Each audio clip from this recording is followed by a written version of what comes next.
PeoplesClimate.tv, live streaming the People's Climate March in New York 2014.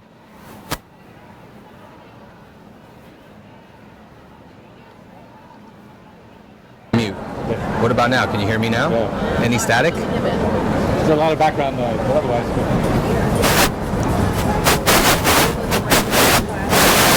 Well, no, static.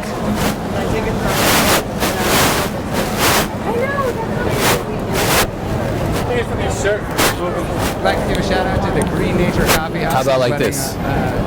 You don't hear any static? Static? 11th and 42nd Avenue, 42nd Street. We have another huge block of marchers coming by. These are representatives of like various climate justice, environmental justice, immigration justice groups from all over the world are here.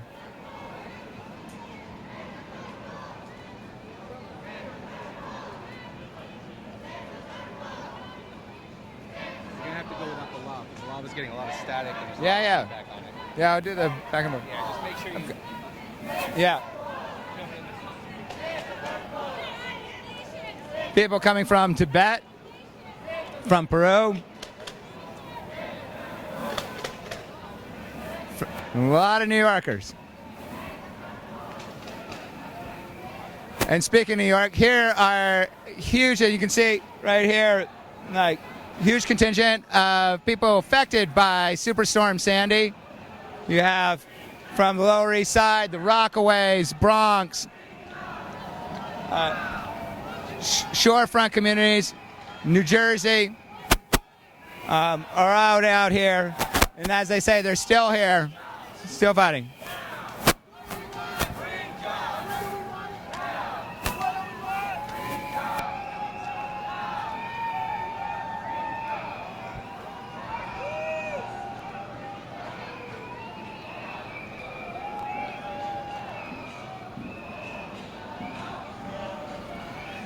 Hey, Brad Johnson, PeoplesClimate.tv. Where are you coming from? Westchester, New York, and Far Rockaway. What's your name? Judah. My name is Judah. Why are you out here marching today? For change, for change. What have you seen happen? Like, what have you seen happen in like the Rockaways? Like, what's your story? I'm not from Rockaway. Yeah. That part of my organization is from Rockaway. I'm from What's Westchester. it like out there? Well, from what they tell me, it's pretty bad. And they're fighting for change. They're doing some pretty effective things, but they need help. They need assistance. All right, thank you so much. Here we've got a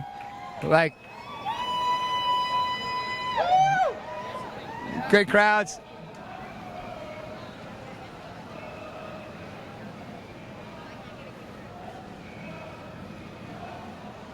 All right, this is Brad Johnson with PeoplesClimate.tv. We're watching the People's Climate March here on the streets of New York.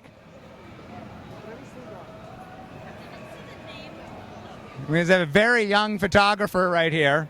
The good view. Where are you guys coming from? Oh, from Manhattan. Oh, excellent.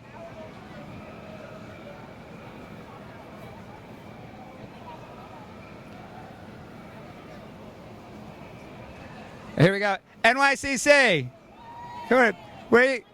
Talk about New York Community Change, PeoplesClimate.tv.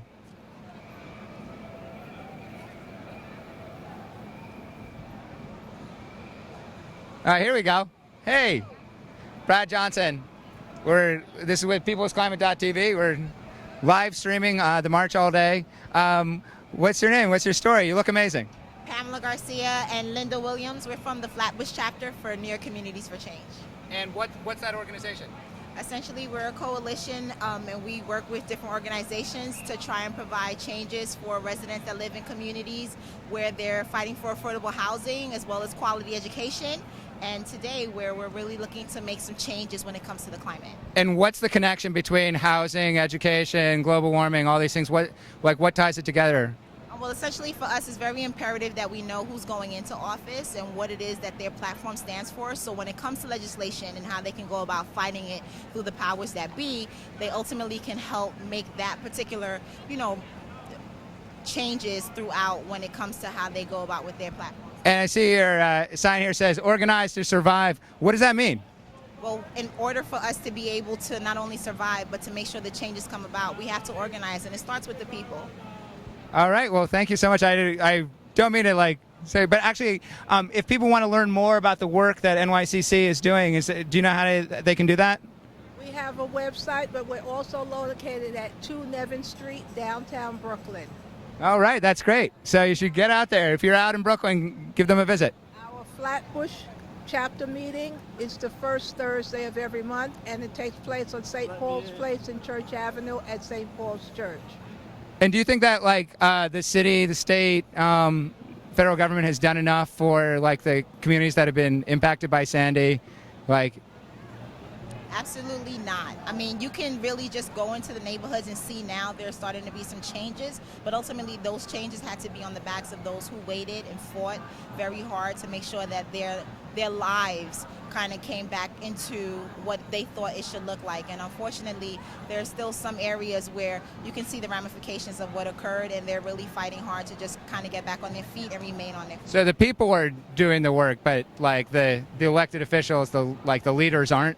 Well, a lot of organizations came and supported those residents that were unfortunately impacted by Hurricane Sandy, and while a lot of the legislation was trying to catch up with what was going on, it was really the people that organized and kind of made it happen for those who were in need of some of what they were looking for immediately.